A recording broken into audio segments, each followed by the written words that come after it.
السلام عليكم ورحمة الله تعالى وبركاته. إن الحمد لله نحمده ونستعينه ونستغفره ونؤمن به ونتوكل عليه ونعوذ بالله من شرور أنفسنا ومن سيئات أعمالنا. من يهده الله فلا مضل له ومن يضلل فلا هادي له أي فلن تجد له وليا مرشدا. ونشهد أن لا إله إلا الله وحده لا شريك له هو الذي لا ضد له ولا ند له لا مثل له ولا مثيل له لا وزير له ولا كفيل له لا شبه له ولا شبيه له لا ولد له ولا والد له وهو الواحد الفرد الصمد لم يلد ولم يولد ولم يكن له كفوا أحد. ونشهد أن سيدنا ونبينا وحبيبنا وبشيرنا ونذيرنا وطبيبنا وطبيب قلوبنا وحبيبنا وحبيب ربنا محمدا عبد الله ورسوله أرسله بالحق بشيرا ونذيرا وداعيا إلى الله بإذنه وسراجا منيرا. أما بعد فقد قال الله تعالى في كلامه المجيد وفي فرقانه الحميد. أعوذ بالله من الشيطان الرجيم. بسم الله الرحمن الرحيم. ولقد آتينا لقمان الحكمة أن اشكر لله ومن يشكر فإنما يشكر لنفسه ومن كفر فإن الله غني حميد. إن الله وملائكته يصلون على النبي يا أيها الذين آمنوا صلوا عليه وسلموا تسليما. اللهم صل على سيدنا مولانا محمد وعلى آل سيدنا مولانا محمد. সবাই একসাথে পড়ুন আল্লাহুম্মা সাল্লি আলা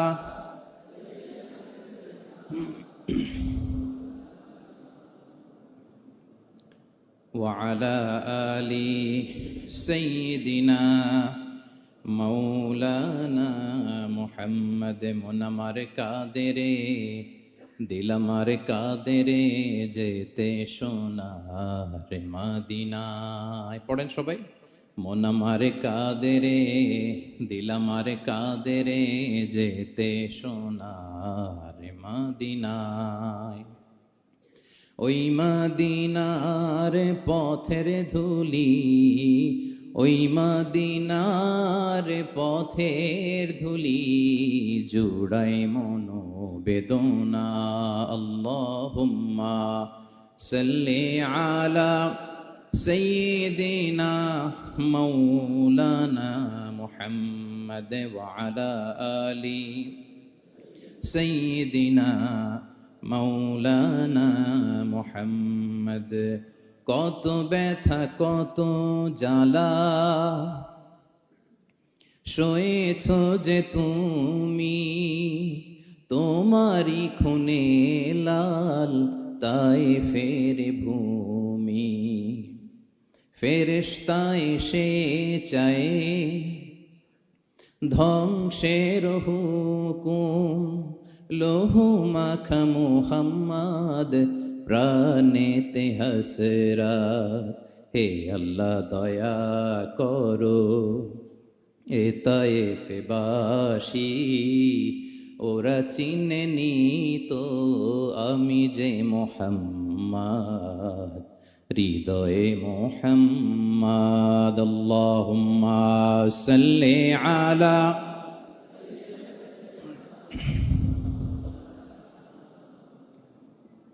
وعلى آل سيدنا مولانا محمد. اللهم صل على محمد وعلى آل محمد كما صليت على إبراهيم وعلى آل إبراهيم إنك حميد مجيد. اللهم بارك على محمد وعلى آل محمد كما باركت على إبراهيم وعلى آل إبراهيم إنك حميد مجيد. সকল প্রশংসার মালিককে, সকল ক্ষমতার উৎসকে। কেউ যেটা পারে না পারে কে, কেউ যেটা দেখে না দেখে কে, কেউ যেটা শোনে না শোনে কে। সে আল্লাহর আলিশান দরবারে লাখো কোটি শুকর এবং সুজুদ আমরা পড়ে নিচ্ছি কালিমাতুশ শুকর, আলহামদুলিল্লাহ। সবাই একসাথে আওয়াজ করে পড়ুন, রব্বানা লাকাল হামদ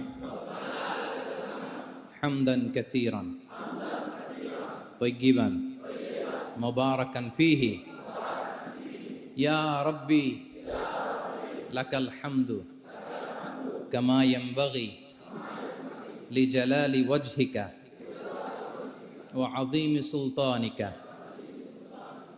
লাকাল হামদু বিল ঈমান, লাকাল হামদু বিল ইসলাম, লাকাল হামদু বিল কুরআন। আল্লাহ রাব্বুল ইজ্জা ওয়াল জালালের দরবারে শুকরিয়া জ্ঞাপনের পাশাপাশি আমি আজকের প্রোগ্রামের যারা অর্গানাইজিং কমিটি, বাংলাদেশি মুসলিম কমিউনিটি, মালয়েশিয়ার উদ্যোগে আজকের যে গ্র্যান্ড সেন্ট্রো বলরুম ক্লাংয়ের এই এরিয়াতে তাফসীর মাহফিল 2023 এই যে চমৎকার তাফসীরের হালাকা বা মজলিসের আয়োজন করা হয়েছে, আমি আমার অন্তরের অন্তঃস্থল থেকে বাংলাদেশি মুসলিম কমিউনিটিকে ধন্যবাদ জানাতে চাই। পাশাপাশি আপনারা যারা বিকেল থেকে এসেছেন আপনাদের সবাইকে আমি অন্তরের অন্তঃস্থল থেকে শুভেচ্ছা জানাই, মোবারকবাদ জানাই। আহলান ওয়া সাহলান ওয়া মারহাবান বিকুম ফি হাযাল লিকা আত-তাইয়িব আল মুবারক। এই বলরুমের যারা অথরিটি আছেন তাদেরকে শুকরিয়া জানাই, মিডিয়া কর্মীর ভাইদের শুকরিয়া জানাই, আজকের প্রোগ্রামের অ্যাঙ্কর, সংবাদকর্মী ভাইয়েরা, ভলান্টিয়ার্স ভাইয়েরা, সবাইকে অন্তরের অন্তঃস্থল থেকে শুকরিয়া জানিয়ে মহাবিশ্বয় মহাগ্রন্থ আল কুরআন আল কারীম থেকে আমরা তাফসীর শুনব। আমরা সবাই পড়ি ইনশাআল্লাহ। আপনারা সবাই সুস্থ আছেন তো? আলহামদুলিল্লাহ। এটা হচ্ছে কোরআনের প্রতি ভালোবাসা মানুষের, কোরআনের মুজিজা। কোরআন মানুষকে অ্যাট্রাক্ট করে, আকর্ষিত করে। কোরআনের এই ক্ষমতা আছে। রাসূল সাল্লাল্লাহু আলাইহি ওয়াসাল্লামের কণ্ঠের সুমধুর কোরআনের তেলাওয়াত শুনে অনেক কাফের কালিমা পড়ে মুসলমান হয়ে যেত। আজও কোরআনের তেলাওয়াত শুনে, কোরআনের অর্থ পড়ে, কোরআনের তাফসীর পড়ে মানুষ আবেগতাড়িত হয়। এটার ইনফ্লুয়েন্স অনেক আলাদা, এটার ইম্প্যাক্ট আলাদা। এই যে দুর্বার আকর্ষণ, এটা কোরআনের আকর্ষণ, ঠিক কিনা? আমরা সব সময়ের জন্য কোরআনের সাথে সুসম্পর্ক বজায় রাখতে পারি। আল্লাহ তুমি তৌফিক দান করো। প্রিয় ভাইরা, আমি সূরাতুল লুকমান থেকে একটি আয়াত তেলাওয়াত করেছি। সূরাতুল লুকমানের দ্বিতীয় রুকুর তাফসীর আজকে আমরা শুনব। কততম রুকুর? এটা কোরআনের 31 নম্বর সূরা। এটা মাক্কি সূরা। সূরাতুল লোকমান কি সূরা? মাক্কি সূরা। কোরআনের 31তম সূরা এবং অনেকগুলো রুকু আছে এই সূরায়। আমরা দ্বিতীয় রুকু থেকে কথা শুনবো। বেসিকলি এই দ্বিতীয় রুকুতে সাইয়েদনা লুকমান আলাইহিস সালাম ওনার ছেলেকে কিছু অ্যাডভাইস করেছিলেন, উপদেশ। বাবা হিসেবে আমরা আমাদের ছেলেমেয়েদের অ্যাডভাইস করি না? হ্যাঁ। তো উনি ওনার সন্তানকে অ্যাডভাইস করেছিলেন, আর এই অ্যাডভাইসগুলো আল্লাহ তাআলার এত ভালো লেগেছে যে আল্লাহ তাআলা কোরআনের মধ্যে সরাসরি তুলে ধরেছেন। তার মানে আল্লাহ তাআলা বুঝাতে চান আমরাও যেন আমাদের সন্তানদেরকে এই অ্যাডভাইসগুলো করি। এবং আপনি অবাক হবেন, আমরা যখন তাফসিরের ইন ডেপথ তাফসিরে যাব, ভিতরে ঢুকবো, আপনি অবাক হবেন যে 3000 বছর আগের সেই উপদেশমালা কিভাবে মডার্ন টাইমের সাথে এত প্রাসঙ্গিক হতে পারে। আজ থেকে প্রায় 3000 বছর আগের piece of advises, 3000 years back in the history। এত আগের উপদেশ, দেখবেন যে মনে হচ্ছে বর্তমান সময়ের জন্য এই উপদেশগুলো আল্লাহ ধরে ধরে কোরআনে তুলে ধরেছেন। তো এই জন্য আমাদের ছেলে মেয়েদেরকে আমরা কি নসিহত করব, এত দিকে তাকানোর দরকার নাই। বাসায় যে সূরা লুকমান খুলবেন, 31তম সূরা, 12 নম্বর আয়াত থেকে 19 নম্বর আয়াত পর্যন্ত। এই 8টা আয়াত আল্লাহ যা বলেছেন আপনি আর ভাবি মিলে সন্তানদেরকে এটা শোনাবেন। গুড ইনাফ, আর কিছু লাগবে না। প্রিয় ভাইরা, সন্তান আল্লাহর দেয়া অনেক বড় নেয়ামত। আল্লাহু আকবার। নেককার সন্তান আল্লাহর কাছে চাইতে হয়, চেয়ে নিতে হয়। নবীরা দোয়া করেছেন, রব্বি হাবলি মিনাস সলিহিন, আল্লাহ নেককার সন্তান দেন। হে আল্লাহ, নেককার পুণ্যবান সন্তান দেন। আল্লাহ এমন সন্তান দেন যাদেরকে দেখলে আমাদের চোখ জুড়ায়। রব্বি জাআলনি মুকিমাস সলাতি ওয়া মিন যুররিয়াতি, আল্লাহ আমাকেও নামাজ কায়েমকারী বানান, আমার সন্তানকেও বানান। তো সন্তানের জন্য দোয়া করতে হয়, নেককার সন্তান চাইতে হয়। আপনারা যারা বিয়ে করেছেন এখনো সন্তান পান নাই, আল্লাহ তাআলা আপনাদেরকে অচিরেই এই সন্তান দান করে আপনাদেরকে ধন্য করুক। যারা এখনো বিয়ে করেননি, বিয়ের পরে আল্লাহ তাআলা আপনাদেরকে সন্তান দান করুক। এটা অনেক বড় নেয়ামত, এটা অনেক বড় নেয়ামত, এটা আল্লাহর কাছে চাইতে হয়। তো এই আলোচনাটা সবার সাথে প্রাসঙ্গিক। যারা বাবা তাদের তো লাগবে ইনস্ট্যান্ট, আজকে রাত্রে যেই শোনাইতে পারবেন। যারা বাবা হতে যাচ্ছেন তারাও আগে থেকে জেনে রাখলেন, ওয়েল প্রিপেয়ার্ড। আর যারা এখনো বিয়েই করেন নাই, প্ল্যান করে রাখেন যে এইটা আমি আমার ওয়াইফের সাথে প্ল্যান করে এই নাসিহাগুলো আমার সন্তানদেরকে আমরা শোনাবো। সবাই পড়ুন ইনশাআল্লাহ। এবার প্রশ্ন করি, উত্তর দেন। সূরাটার নাম কি? মাক্কি না মাদানী? কত নম্বর সূরা কোরআনের? 31 নম্বর সূরা। আচ্ছা প্রিয় ভাইয়েরা, কালামুল্লাহ মাজিদে কোরআন আল কারিমে আল্লাহ তাআলা মানুষের নামে মোট 8টি সূরা দিয়েছেন। মানুষের নামে কয়টি? এর মধ্যে 6টি সূরা 6 জন নবীর নামে। 6টি সূরা 6 জন। সূরা হুদ, সূরা ইউসুফ, সূরা ইউনুস, সূরা মুহাম্মদ, সূরা নূহ, সূরা ইব্রাহিম। এই 6 জন নবীর নামে 6টা সূরা। আর মানুষের নামে মোট 8টা, নবীর নামে গেল 6টা, আর রইল কয়টা? 2টা। আল্লাহর প্রিয় ভাজন একজন বান্দা এবং একজন বান্দি নামে আল্লাহ আরো 2টা সূরা দিলেন। আল্লাহর প্রিয় বান্দি মারিয়াম আলাইহিস সালাম, ঈসা আলাইহিস সালামের মা, ওনার নামে একটা সূরা আছে না? কি নাম? সূরা মারিয়াম। আর আরেকটা হচ্ছে এই যে সূরা লোকমান, উনি কিন্তু নবী না। তাহলে আবার বলি, মানুষের নামে আল্লাহ তাআলা কোরআনে কয়টা সূরা দিয়েছেন? 8টি। এর মধ্যে 6টা দিয়েছেন 6 জন নবীর নামে, আর বাকি 2টা আল্লাহর 2জন প্রিয় বান্দাবান্দির নামে। একটা সূরা মারিয়াম আর একটা সূরাতু লোকমান। তো আমরা শুরুতেই জানবো যে এই লোকমান কে ছিলেন তিনি। লোকমান আলাইহিস সালাম আল্লাহর প্রিয় ভাজন একজন ব্যক্তি ছিলেন, খুব বিজ্ঞ একজন মানুষ ছিলেন, খুব জ্ঞানী প্রাজ্ঞ একজন ব্যক্তিত্ব ছিলেন। দেখতে উনি কালো ছিলেন, কুৎসিত। চামড়াটা কি ছিল? কালো, ব্ল্যাক। তার মানে ব্ল্যাক হইলেই কাউকে ছোট করা যাবে না। কাজী নজরুল বড় সুন্দর লিখেছেন, কালো আর ধলো বাহিরে কেবল, ভিতরে সবাই সমান রাঙ্গা। কেটে দিলে রক্তের রং, যে কালো রঙের তার রক্ত, যে ধবধবে সাদা তার রক্ত লাল। তাহলে ব্ল্যাক হইলেই কাউকে ছোট করা চলবে না। সাইয়েদনা লুকমান আল হাকিম কুৎসিত বর্ণের একজন মানুষ ছিলেন, খাটো একজন মানুষ ছিলেন। কোথায় থাকতেন? মিশর, সুদান, ইথিওপিয়া, যেটা আগের নাম ছিল হাবাসা, এই রিজিয়নে কেউ কেউ বলেছেন মিশরের কোন একটা এলাকায়, কেউ সুদান, কেউ ইথিওপিয়া। তো রিজিয়নটা কাছাকাছি। কি করতেন? কোন কোন মুফাসসির বলেন তিনি দর্জি ছিলেন, দর্জি। কেউ কেউ বলেন তিনি ছিলেন কানা নাজ্জারান, নাজ্জার মানে কাঠমিস্ত্রি ছিলেন। আবার কোন কোন মুফাসসির বলেন তিনি ছিলেন রাইল গানাম, মেষ পালক। বেশিরভাগ তাফসিরে এসেছে তিনি মেষ পালক ছিলেন, ছাগল চড়াতেন, যেটা নবীদের পেশা ছিল, দায়িত্ব ছিল, ওনারা ছাগল চড়াতেন শুরুর দিকে। তো লোকমান হাকিম তিনিও ছাগল চড়াতেন এবং তিনি দাস ছিলেন, মুক্ত জীবন তার ছিল না। তিনি একজন মনিবের আন্ডারে তার ছাগলগুলো মরুভূমিতে যেয়ে কি করতেন? চড়াতেন। মজার ব্যাপার হচ্ছে, সারা দুপুর, সারা বিকেল, সারা দিন ছাগল চড়িয়ে আসার পরে লোকমান যখন বাসায় ফিরে আসতো, তখন এলাকার লোকজন সবাই লোকমানের কাছে জড়ো হতো, আর উনি তাদেরকে তার প্রজ্ঞা, তার বিজ্ঞচিত কথাগুলো শেয়ার করতেন, শোনাতেন, এগুলো বলতেন। তো এগুলো দেখে লোকমানের মালিক অবাক, কিরে আমার কাছে এলাকার কেউ আসে না, কিন্তু আমার দাস দেখতে কুৎসিত কালো, এই লোকমানের কাছে সবাই এসে ঘিরে থাকে, কি ওর কাছে কি পায়, কি আছে ওর কাছে? তো শ্রোতাদের কয়েকজনকে ডেকে বলল, ঘটনা কি? তোমরা সবাই লোকমান সন্ধ্যাবেলায় ফিরে আসলে তার পাশে জড়ো হও কেন, কি পাও? তো তারা বলল, আপনার দাস লোকমান, এটা সে সাধারণ কোনো মানুষ নয়, সে অসাধারণ মানুষ, সে এমন কথা বলে এগুলো শুনলে জীবন পাল্টে যায়। সুবহানাল্লাহ বিহামদিহি। মালিক বলে, ঘটনা কি? আমি ওর মালিক, কই কোনোদিন তো এরকম ওর সাথে কোনো কনভারসেশনে যাই নাই, কথা হয় নাই, আমি তো শুনি নাই, দেখি আজকে চেক করে দেখি কি ওর এত বিজ্ঞতা, এত জ্ঞান, এত প্রাজ্ঞতা কিসের, দেখি। তো আজকে সন্ধ্যাবেলায় ফিরছে, উনি বলতেছে, ইয়া লোকমান ইযবাহ লানা শাতান, একটা ছাগল জবাই করো, ওয়া আখরিজ মিনহা আতিয়াবা মুদগাতাইন, এবার এই ছাগলের সবচেয়ে শ্রেষ্ঠ দুইটা অঙ্গ কেটে নিয়ে আসো, যাও। ফাআখরাজাল লিসান ওয়াল কলব, লোকমান যে ছাগল জবাই করে ছাগলের জিহ্বাটা আর কলব, হার্ট, এই দুইটা কেটে নিয়ে আসছে, বলছে এই দুইটা শ্রেষ্ঠ। বলছে আচ্ছা ঠিক আছে। মালিক আবার বলল, ওয়াযবাহ লানা শাতান উখরা ইয়া লোকমান, যাও আরেকটা জবাই করো, ওয়া আখরিজ মিনহা আখবাসা মুদগাতাইন, এবার সবচেয়ে নিকৃষ্ট দুইটা অঙ্গ ছাগলের কেটে নিয়ে আসো, যাও দেখি তো। ফাআখরাজাল লিসান ওয়াল কলব, সে আরেকটা ছাগল জবাই করে আবার জিহ্বা আর হার্ট, কলব কেটে নিয়ে আসছে, বলছে এই যে এটা সবচেয়ে নিকৃষ্ট। তো মালিক বলে, মা হাযা ইয়া লোকমান, মা লাকা ইয়া লোকমান, ঘটনা কি লোকমান?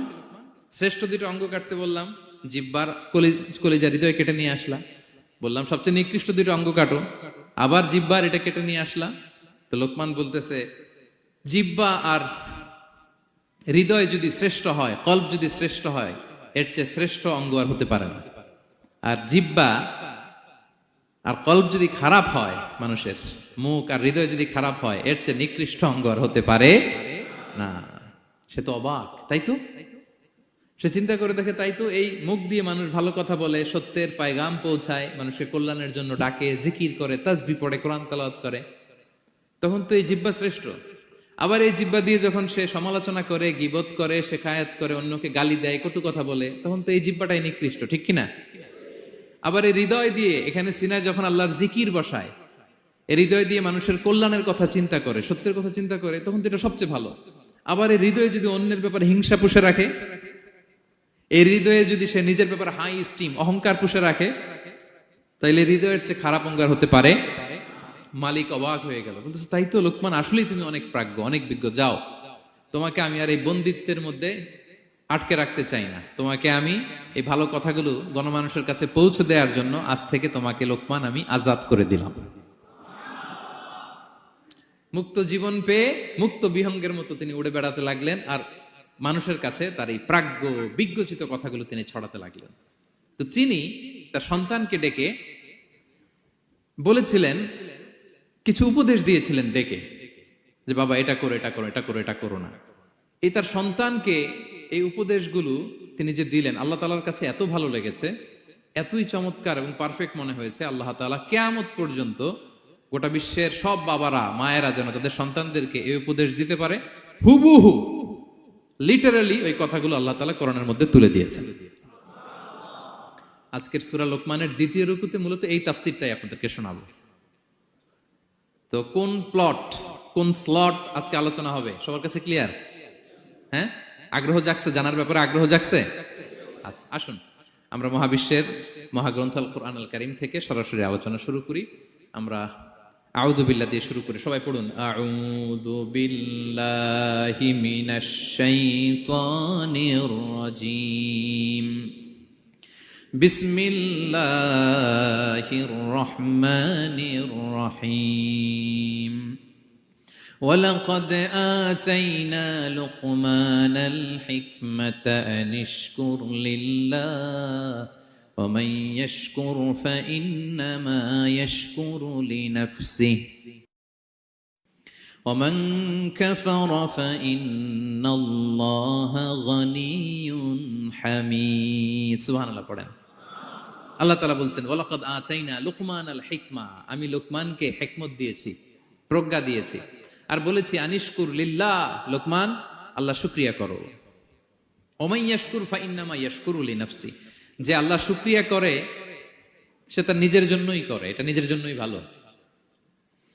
ওমান কাফারা ফাইন্নাল্লাহা গানিয়ুন হামিদ, আর যে শুকরিয়া করে না, নাশুকরি করে, অকৃতজ্ঞ হয়, তাহলে জেনে রেখো আল্লাহ তাআলা তিনি গানি, অমুখাপেক্ষী, তিনি হামিদ, সদা প্রশংসিত। সুবহানাল্লাহ পড়েন। তাহলে আল্লাহ তাআলা বললেন আমি লোকমানকে প্রজ্ঞা দিয়েছি, হিকমত দিয়েছি। হিকমত, হিকমত শব্দের সাথে আপনারা পরিচিত আছেন না? আমি লোকমানকে হিকমত দিয়েছি, এটা অনেক দামি জিনিস, সবার থাকে না। হিকমত জিনিসটা কি? না, জ্ঞান হচ্ছে নলেজ, আর হিকমা হচ্ছে বাংলায় বলে প্রজ্ঞা, হ্যাঁ, ইংরেজিতে বলে উইজডম। দেখি কেউ বলতে পারি কিনা, একজন আমাকে শোনান দেখি হিকমতটা কি, দেখি কেউ কিছু বলতে পারেন কিনা। হিকমত মানে ক্ষমতা, একজন বলছে। আচ্ছা, আর অলৌকিক সামথিং, আর শক্তি, আর হ্যাঁ এদিক থেকে যোগ্যতা, আর জ্ঞান। ঠিক আছে, আমার ভাইরা চেষ্টা করছে, আলহামদুলিল্লাহ। আচ্ছা, হিকমত আর ইলমের মধ্যে পার্থক্য আছে। হিকমা is something more than knowledge. আজকে শিখে যান। ইলম মানে যেটা জ্ঞান বা নলেজ, নলেজের সাথে যখন কমন সেন্স যুক্ত হয় তখন এটা হিকমা হয়ে যায়। সুবহানাল্লাহ কইতে পারলেন না? নলেজ, নলেজ আর common sense, I repeat, knowledge আর কমন সেন্স ইকুয়াল টু হিকমা বা উইজডম। শুধু জ্ঞান থাকলেই হয় না, জ্ঞানটা কিভাবে আপনি অ্যাপ্রোচ করবেন, প্রচার করবেন, প্রেজেন্টেশন করবেন, উপস্থাপন করবেন, এটা জানার দরকার আছে না নাই? অনেকের অনেক জ্ঞান আছে কিন্তু কিভাবে বলতে হয়, কতটুকু বলতে হয় এটা জানে না, তাই না? তাহলে জ্ঞানকে কাজে লাগানোর যে মেকানিজম, যে কর্মকৌশল, এটার নাম হিকমা। আল্লাহ বলেছেন হিকমতের সাথে দাওয়াত দাও। উদউ ইলা সাবিলি রাব্বিকা বিল হিকমা, হিকমতের সাথে দাওয়াত দাও। নামাজ পড়া ফরজ, সবাই জানি না আমরা, এটারে বলে ইলম। কিন্তু নামাজটা কিভাবে পড়তে হয়, রুকু কেমনে দিতে হয়, সেজদা কেমনে করতে হয়, সালাম ফিরায় কিভাবে এটা এক্সিট করতে হয়, এই পুরো মেকানিজমটা জানার নাম হিকমা। তাহলে knowledge plus common sense equal to হিকমা। জ্ঞান আর কমন সেন্স একসাথে যদি হয় এটা উইজডম বা প্রজ্ঞা হিসেবে রিফ্লেক্ট করে। বুঝতে পারছেন? আল্লাহ বললেন আমি লোকমানকে প্রজ্ঞা দিয়েছি। হ্যাঁ, ওমাই ইউতাল হিকমাতা ফাকাদ উতিয়া খায়রান কাসীরা, আর যাকে আমি প্রজ্ঞা দিয়েছি তাকে আমি অনেক কিছু দিয়েছি। সুবহানাল্লাহ পড়েন। আল্লাহ তাআলা যেন আমাদেরকে প্রজ্ঞা দিয়ে ধন্য করে, আমরাও যেন হিকমতের অধিকারী হতে পারি। আল্লাহ তুমি তৌফিক দান করো। তাই জন্য আল্লাহ বললেন ওয়ালাকাদ আতাইনা লুকমানাল হিকমাতা আনিশকুর লিল্লাহ ওয়া মান ইয়াশকুর ফাইন্নামা ইয়াশকুরু লিনাফসি। আমি লোকমানকে হিকমা দিয়েছি মানে প্রজ্ঞা দিয়েছি, আর বলেছি আমি আল্লাহর শুকরিয়া করো। যে শুকরিয়া করে সে তার নিজের জন্যই করে, যে কুফরি করে, অকৃতজ্ঞ হয়, জেনে রেখো আমি আল্লাহ গানিয়ুন হামিদ, আমি গানি, অমুখাপেক্ষী, হামিদ, সপ্রশংসিত। আল্লাহ লোকমানকে বললেন আনিশকুর লিল্লাহ, আল্লাহর জন্য শুকরিয়া করো। শুকরিয়া যে করে সে তার নিজের জন্যই করে, এখানে আল্লাহর কিছু হয় না। নাকি আমরা শুকরিয়া করলে আল্লাহর ক্ষমতা 1 ইঞ্চি বেড়ে যায়? আমরা গোটা বিশ্বের সবাই সিজদায় পড়ে থাকলে আল্লাহর ক্ষমতা একটু বেড়ে যাবে না? পারবে? আর আমরা সবাই যদি সবচাইতে পাপী হয়ে যাই আল্লাহর ক্ষমতা কমে যাবে না? কমবে। তাহলে লাভ লস আল্লাহর কিছু নাই, লাভ লস সব কাদের? আওয়াজ করে সবাই বলুন, লাভ লস কাদের? শুকরিয়া করলে আমাদের লাভ। লা ইন শাকারতুম লা আযীদান্নাকুম ওয়া লা ইন কাফারতুম ইন্না আযাবি লাশাদীদ। আল্লাহ বলেন যদি তোমরা শুকরিয়া করো নেয়ামত বাড়িয়ে দেব, আর যদি কুফরি করো জেনে রেখো আমার আযাব, আমার পানিশমেন্ট, আমার শাস্তি বড় করা। আমি আল্লাহ সব সময় ধরি না, ধরলে ছাড়ি না। ঠিক কি না? ধরে ধরে ধরে না, ধরলে আল্লাহ ছাড়ে না। শুকরিয়া করলে তিনি বাড়াতে থাকে, দিতেই থাকে। শুকরিয়া করবেন তো পাবেন, নিয়ামতে শুকরিয়া করবেন তো পাবেন, করবেন তো পাবেন। তো শুকরিয়া করলে আমাদের লাভ, আমাদের লাভ।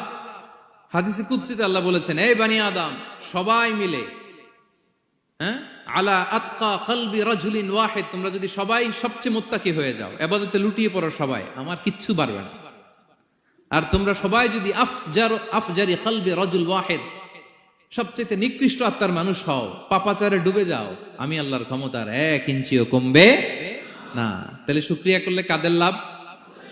সেটাই আল্লাহ বললেন, শুকরিয়া করলে তোমাদের লাভ। ওমান কাফারা ফা ইন্নাল্লাহা গানিয়্যুন হামিদ, তিনি অমুখাপেক্ষী, অমুখাপেক্ষী, তিনি কারো কাছে ঠেকা না, কিন্তু আমরা তার কাছে ঠেকা। ঠিক কিনা? আমরা বিপদে পড়লে কার কাছে চাই? আল্লাহ কারো কাছে চায়? আমাদের ফরিয়াদ আমরা কার কাছে জানাই? আল্লাহর কি কারো কাছে ফরিয়াদ জানানো লাগে? তিনি গানিয়্যুন হামিদ, অমুখাপেক্ষী, কারো প্রতি তিনি মুখাপেক্ষী নয়। গোটা বিশ্ব তার কাছে প্রার্থনা করে, গোটা বিশ্ব মুখ থুবড়ে তার কাছে পড়ে থাকে, গোটা বিশ্ব লুটিয়ে পড়ে সিজদায় পড়ে তার কাছে রোনাজরি করে, কিন্তু তিনি কারো কাছে কিছু চেতে হয় না। তিনি গানিয়্যুন হামিদ। এরপর আল্লাহ তাআলা সেদিন লোকমান আলাইহিস সালাম সন্তানকে কি উপদেশ দিলেন এরপরের আয়াত থেকে শুরু করলেন। আল্লাহ তাআলা বললেন, ওয়া ইয ক্বালা লুকমানু লিবনিহি ওয়া হুয়া ইয়াইদুহু ইয়া বুনাইয়া লা তুশরিক বিল্লাহ ইন্নাশ শিরকা লাযুলমুন আযীম। আল্লাহ বললেন, স্মরণ করুন সে সময়ের কথা যখন লোকমান তার সন্তানকে বলেছিল, কি অবস্থায়? ওয়া হুয়া ইয়াইদুহু, ওয়াজ করতেছিল, ছেলেকে নাসিহাত করতেছিল, কাউন্সেলিং করতেছিল। ফ্যামিলিতে এটা খুব জরুরি, নাসিহা করা, একে অপরকে উপদেশ দেয়া। কারণ আদ-দীনু আন-নাসিহা, দিন মানেই কল্যাণ কামনা করা, দিন মানেই অন্যকে কি দেয়া? উপদেশ দেয়া, নাসিহা দেয়া। এটা যেন আমরা দেই। এজন্য ফ্যামিলি কাউন্সেলিংটা জরুরি। নিজেই হুট করে সব সিদ্ধান্ত নেবেন না। আপনার স্ত্রীর সাথে পরামর্শ করুন, আপনার সন্তানদের সাথে পরামর্শ করুন। দেখেন সাইয়েদনা ইব্রাহিম আলাইহিস সালাম, তিনি স্বপ্নে দেখলেন তিনি ইসমাইলকে জবাই করতেছে। এটা দেখেই ডিরেক্টলি জবাই করতে উদ্যত হলেন না, তিনি ছেলেকে বললেন, ফানজুর মাযা তারা ইন্নী রাআইতু ফিল মানামি আন্নী আযবাহুক। ইসমাঈল, আমি স্বপ্নে দেখেছি যে আমি তোমাকে কি করছি? জবাই করছি। ফানজুর মাযা তারা, what's your opinion about it, what do you think about it. এবার বলো তোমার অপিনিয়ন কি, তুমি কি ভাবছো? আমি দেখেছি তোমাকে জবাই করছি, তোমার অপিনিয়ন বলো। দেখেন, যেমন বাবা তেমন ছেলে, বাপ কা বেটা সিপাহী কা ঘোড়া, কুছ না হতো থোড়া থোড়া। সুবহানাল্লাহি বিহামদি। যেমন বাবা তেমন ছেলে। ছেলে বলে, ইয়া আবাতি ফাআল মা তুমার, বাবা আপনি যা দেখেছেন তাই করেন। সাতাজিদুনি ইনশাআল্লাহু মিনাস সাবিরিন, আপনি অচিরে আমাকে ধৈর্যশীলদের অন্তর্ভুক্ত পাবেন। আল্লাহু আকবার। বাবা আপনি ভয় পাবেন না, বিচলিত হবেন না, আমার কারণে আপনি আল্লাহর কাছে লজ্জিত হবেন না। আপনি যেমনটি দেখেছেন তেমনটি করুন, ভয় পাবেন না, অচিরেই আপনি আমাকে ধৈর্যশীলদের অন্তর্ভুক্ত পাবেন। যেমন বাবা তেমন ছেলে, ঠিক তেমন রেসপন্স, ঠিক তেমন উত্তর। সাথে সাথে বললেন, বাবা আপনি ভয় পাবেন না, করুন। তো দেখেন, আল্লাহর নবী ইব্রাহিম আলাইহিস সালাম স্বপ্নে যেটা দেখেছেন আল্লাহর পক্ষ থেকে এসেছে। চাইলেই তো ছুরি চালাতে পারতেন, চালিয়েছেন? কি করছেন? পরামর্শ করেছেন, কাউন্সেলিং করেছেন। ফ্যামিলি কাউন্সেলিংটা খুবই জরুরি। This is the first and foremost reminder tonight. আজকের তাফসীর থেকে প্রথম রিমাইন্ডার এটা, যে বাসায় আমরা কাউন্সেলিং করব, বড় কোনো সিদ্ধান্ত নিতে গেলে পরামর্শ করব, যেমনটি নবী আলাইহিস সালাম ওনারা করেছেন। ঠিক কিনা? তাহলে সাইয়েদনা লোকমান আলাইহিস সালাম ছেলেকে উপদেশ দিচ্ছেন, আর উপদেশের ভাষা হতে হবে কোমল। দেখেন এখানে আল্লাহ তাআলা যেটা ব্যবহার করেছেন, ইয়া বুনাইয়া, যারা আরবি জানেন, বুনাইয়া শব্দটা কিন্তু সাধারণ শব্দ না। হ্যাঁ, ইবনুন থেকে বুনাই মানে খুব আদর করে ছোট্ট বাচ্চাকে আমরা যেটা ডাকি, ও আমার কলিজার টুকরা সন্তান, ও আমার সোনামণি, হ্যাঁ, ও আমার ছোট্ট মণি, ও আমার বাজান, হ্যাঁ, ও আমার আব্বু। আর কি বলেন ছেলে মেয়েদেরকে আপনি? সায়া। কি এটার মানে কি? হ্যাঁ, ইংরেজিতে বললে ডার্লিং। আর ঠিক আছে, ডার্লিং কিন্তু সবাইরে বলা যায়, মানে যাকে আপনি লাভ করেন, ভালোবাসেন, আপনার ছেলেকে ডার্লিং বলতে পারেন, মেয়েকে বলতে পারেন, আপনার ওয়াইফকে বলতে পারেন, অন্য আবার অন্যান্য নারীদেরকে বলা যাবে না, স্ত্রী পর্যন্ত, হ্যাঁ, কাছের যারা এদেরকে। তো মালয়েশিয়ান ভাষা তো আমি জানি না, মালয়েশিয়াতে যেটা বলে ওইটা দিয়ে ডাকবেন, খুব সোহাগ দিয়ে, আদর দিয়ে, কারণ নাসিহাতের ভাষা খুব কোমল হতে হয়। যে নাসিহাত হৃদয় নিংড়ানো মমতা দিয়ে বেরোয়, ওই নাসিহাত অন্যের হৃদয়ে যে টাচ করে। কথা বুঝতে পেরেছেন? যেটা হৃদয় নিংড়ানো ভালোবাসা থেকে বেরোয় নাসিহাত, সেটা আপনার ছেলের হৃদয়ে যে টাচ করবে, ক্লিক করবে। আর যদি রেগে মেগে আগুন হয়ে ওরে ধরেন, নামাজ পড়লি না কেন, এটা করলি কেন, এমনটা হইলো কেন, ও শুনবে? শুনবে না, বিগড়ে যাবে। দেখেন সাইয়েদনা মূসা আলাইহিস সালাম এবং সাইয়েদনা হারুন আলাইহিস সালাম দুজন মিলে যখন ফেরাউনকে দাওয়াত দিতে যাবেন, আল্লাহ বললেন, মূসা তোমার মেজাজ কিন্তু গরম, এই গরম মেজাজ নিয়ে ফেরাউনের দাওয়াত দিলে হবে না। রব্বুল আলামিন বললেন, মূসা তোমার মেজাজ বড্ড গরম, কিন্তু তোমার জিহ্বাটা দিয়েছি আমি নরম, এই নরম জিহ্বা দিয়ে ফেরাউনের দরবারে যে যখন দাঁড়াবা, ফাকুলা লাহু কাওলান লাইয়িনান লাআল্লাহু ইয়াতাযাক্কারু আও ইয়াখশা। সুবহানাল্লাহ পড়েন। ফাকুলা লাহু কাওলান লাইয়িনা, সফট ল্যাঙ্গুয়েজ ইউজ করবা, কোমল ভাষায় দাওয়াত দিবা, নরম ভাষায় সফট করে, কোমল করে, ভদ্র করে ফেরাউনের কাছে প্রেজেন্টেশন দিবা। হতে পারে তোমার এই সুন্দর প্রেজেন্টেশনের কারণে ফেরাউন দাওয়াত কবুল করে নিতে পারে। দেখেন আমাদের যে অ্যাপ্রোচে ভুল অনেক দায়ীদের। ফেরাউনের মতো কুখ্যাত সন্ত্রাসী এই পৃথিবী আর দেখবে?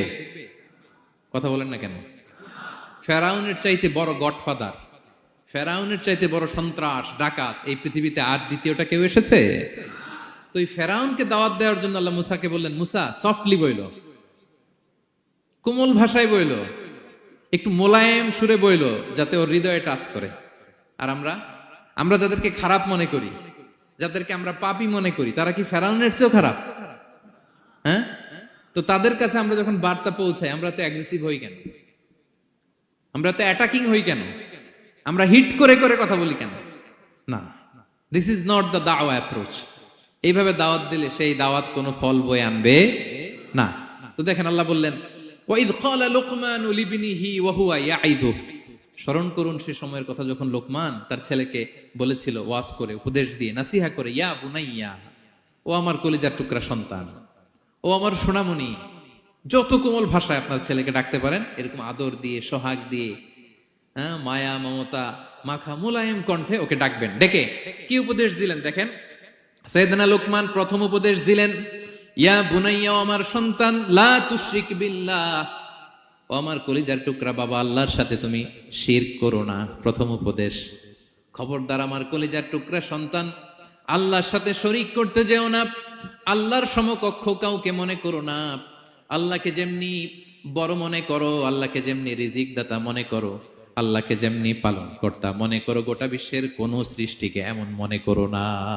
লা তুশরিক বিল্লাহ, শিরক করো না। প্রথম অ্যাডভাইস দেখেন, প্রথম অ্যাডভাইসটা অনেক গুরুত্বপূর্ণ। সবচেয়ে জরুরিটা আগে বলতে হয়। কি বলেন? আগে বলতেছে লা তুশরিক বিল্লাহ, ও আমার সন্তান, আল্লাহর সাথে শরীক করো না, কারণ ইন্না শিরকা লা যুলমুন আযীম, আল্লাহর সাথে শিরক বড় পাপ, এটা হচ্ছে যুলমুন আযীম, অনেক বড় জুলুম, এটা মহাপাপ, এটা অনেক বড় জুলুম। শিরকের চাইতে বড় জুলুম আর হতে পারে? শিরকের চাইতে বড় জুলুম আর হতে পারে? কারণ এই জুলুম আপনি সৃষ্টি হয়ে করতেছেন কার প্রতি? বুঝে থাকলে উত্তর দেন। এই জুলুম আপনি সৃষ্টি হয়ে কার প্রতি করতেছেন? আল্লাহর প্রতি। জুলুম কারে বলে দেখি, কে বলতে পারে? অত্যাচার আর মানুষের হক নষ্ট করা, মাশাআল্লাহ অনেক চমৎকার, এটা জুলুম। তার মানে অধিকার নষ্ট করা। কি বলেন? অধিকার হরণ করা, এটা হচ্ছে জুলুম। ইনসাফ বিরোধী কাজ করা, এটা জুলুম। এই যে আল্লাহ তাআলা আমাদের সৃষ্টি করলেন, অস্তিত্বহীনতা থেকে তিনি আমাদের অস্তিত্ব দিলেন, আমাদেরকে রিজিক দিলেন, নেয়ামত দিয়ে আমাদেরকে ধন্য করলেন। তো আল্লাহ তাআলার অধিকার ছিল না যে তাকেই আমি সেজদা দিব? এটা তার অধিকার। এটা কার রাইট? আমরা হিউম্যান রাইটস নিয়ে কথা বলি, অ্যানিমাল রাইটস নিয়ে কথা বলি, উইমেন রাইটস নিয়ে কথা বলি। ইবাদতের অধিকারী তিনি, এটা তার অধিকার। তার জন্য আমরা সিজদায় লুটিয়ে পড়বো। তো এই সিজদা আপনি ওদিকে না দিয়ে যদি মাজারে দেন, আল্লাহর অধিকার নষ্ট করছেন না? কথা বলেন, এটা ইনসাফ হইছে? যিনি রিজিক দিল, যিনি সৃষ্টি করলো, যিনি নিয়ামত দিল, তার ইবাদত না করে আপনার মতো আরেকটা সৃষ্টির সামনে আপনি এরকম নমস্ত নমস্ত গান, এটা তার অধিকার হরণ হয়েছে না? এটা ইনসাফ বিরোধী হয়েছে না? এজন্য আল্লাহ বলেছেন ইন্না শিরকালা যুলমুন আযীম। শিরকে সবচেয়ে বড় জুলুম বলার কারণ কি? কারণ আপনি সৃষ্টি হয়ে স্রষ্টার উপর জুলুম করেছেন। এর চেয়ে বড় জুলুম আর হতে পারে? এজন্য সাইয়েদনা লুকমান আলাইহিস সালাম বললেন, ইয়া বুনাইয়া লা তুশরিক বিল্লাহ, ও আমার কলিজার টুকরা সন্তান, খবরদার খবরদার, কশিন কালে আল্লাহর সাথে শিরক করবে না। কারণ শিরক হলো সবচাইতে বড় জুলুম, সবচেয়ে বড় পাপ, সব পাপের বাপ। এর নাম হচ্ছে শিরক। এর চেয়ে বড় পাপ হতে পারে? পাপের জগতে যদি র্যাঙ্কিং করেন, নাম্বার 1 সবাই সবাই নাম্বার 1। আল্লাহ সব মাফ করে দেয়, সব গুনাহ তিনি ক্ষমা করে দেয়, সব পাপকে তিনি চাইলেই মোচন করে দিতে পারেন, শুধুমাত্র কেবলমাত্র শিরকের গুনাহ ছাড়া। ঠিক কিনা? ইন্নাল্লাহা লা ইয়াগফিরু আন ইউশরাকা বিহি ওয়া ইয়াগফিরু মা দুনা যালিকা লিমান ইয়াশা। আল্লাহ তাআলা চাইলে সব গুনাহ তোমার ক্ষমা করে দিতে পারেন, কেবলমাত্র শিরকের গুনাহ ছাড়া। এটা ক্ষমা করে না, কারণ এইটা আল্লাহকে অপমান করার শামিল। ঠিক কিনা? আল্লাহর উদাহরণ বাদ দেই, আপনার বস যে আপনাকে খুব ভালোবাসে, যে আপনাকে স্যালারির বাইরেও আরো অনেক কন্ট্রিবিউশন করে, টাকা দেয়, আদর করে, এই সুবিধা দেয়, ওই সুবিধা দেয়, আপনি উনারে শ্রদ্ধা না দেখাইয়া এই শ্রদ্ধা আপনি অন্যদের দেখান, কিন্তু উনারে শ্রদ্ধা করেন না, উনি এটা মেনে নিবে? কথা বলেন। যে আল্লাহ আপনার জীবন দিলেন, রিজিক দিলেন, সব দিলেন, গোটা জগৎটাই তো তা, সব দেওয়ার পরেও সিজদা যে আপনি কোথায় দেন? হ্যাঁ, মাজারে, দরগায়, বাবার কাছে। এরকম আছে না নাই? হ্যাঁ, আমাদের এখানে কেউ নাই। হ্যাঁ, দেশে গেলে এরকম মাজারে যে মানত টানত করেন নাকি? হ্যাঁ, মানত করেন? মাজারে সিজদা দেওয়া যাবে? চাইতে হবে একটা সত্তার কাছে, চিল্লায় বলুন তো তিনি কে? এজন্য বিশ্বনবী বলেন, ইযা সাআলতা ফাসআলিল্লাহ, চাইলে আল্লাহর কাছে চাও। ওয়া ইযা ইসতাআনতা ফাসতাইন বিল্লাহ, সাহায্য যদি চেতে হয় একজনের কাছে চাইবা, চিল্লায় বলেন তিনি কে? নাকি বাবার কাছে? হ্যাঁ, দয়াল বাবা রে দয়া করো আমারে। আপনার বাবার যখন ডায়রিয়া হয় উনি চায় কার কাছে? আপনার বাবা যখন বিপদে পড়ে কাঁদে কার কাছে?